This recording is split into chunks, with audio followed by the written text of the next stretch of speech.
New York Congresswoman Elise Stefanik is officially running for governor.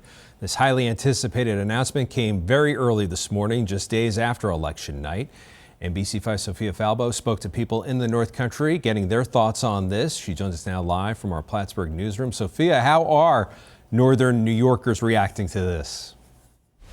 People are having mixed emotions, Brian. Some think that U.S. Representative Elise Stefanik would lower taxes in the North Country, while others say that she hasn't represented the region well in Congress, and they worry that it's just going to be more of the same if she becomes governor.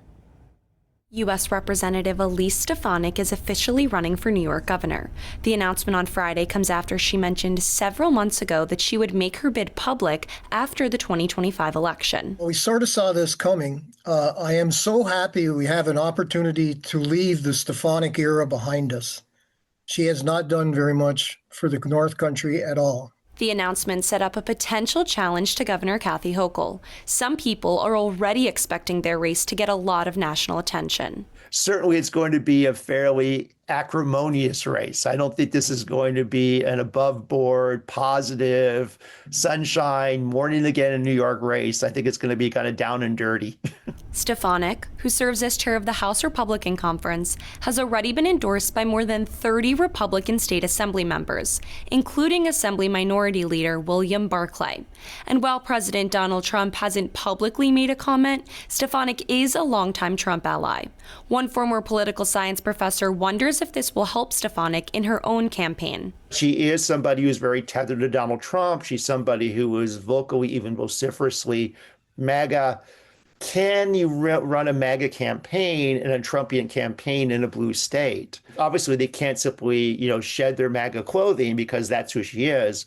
But how can we actually formulate a platform and a message that's going to get people who are not, Trump voters or MAGA voters to find her to be a viable candidate, a viable alternative who actually can address the affordability crisis and address the question of public safety and also health care, which are all big issues in this cycle. In her announcement video on social media, Stefanik made it clear she'll be focusing on two issues: affordability and public safety.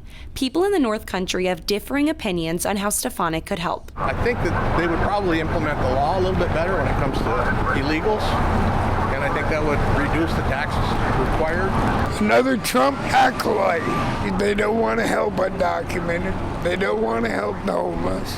They don't want to help with the food banks, with the SNAP, the HEAP. She's taken no stand on those Canada tariffs. We've made Canada our enemy, and she's standing right by that. We live and die by, the Canadian business here in the North Country. So you got to believe she's not going to be polling a lot of votes up here. Minutes after Stefanik made her announcement, Hochul posted on social media saying, quote, "Bring it on." The governor also faces a challenge from current Lieutenant Governor Antonio Delgado. Live in the Plattsburgh newsroom, Sophia Falbo, NBC5 News. Sophia, thanks. Stefanik's congressional term will end in January of 27, as she cannot run for both offices on the same ballot. But she can remain in her congressional seat during her gubernatorial campaign.